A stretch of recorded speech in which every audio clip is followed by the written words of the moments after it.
The governor of Aceh, represented by the regional secretary of Aceh Takwallah, opened the regional work meeting Rakerda of the Aceh Regional National Craft Council Dekranasda 2021 at Anjung Monmata on Monday, November 15, 2021. The Rakerda of Dekranasda, which was held on limited basis and implemented strict health protocols, was also held virtually where participants could join via the Zoom applications.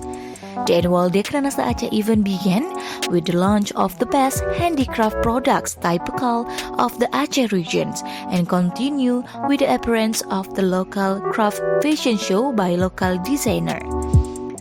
In his speech, the Aceh Regional Secretary Takwallah said that the existence of craft products cannot be separated from the function of Aceh Regional National Craft Council to continue to play an action role in fighting for the existence of regional crafts as the vision of Dekranasda Prospering Craftsmen. Meanwhile, chairperson of the Aceh Regional National Craft Council, Diah Erti Idawati, said that the pandemic in the midst of an outlook that had an impact on the economy, Dekranasda was here to continue to struggle to re-increase the market and production of Acehese handicraft by keeping up with the latest condition.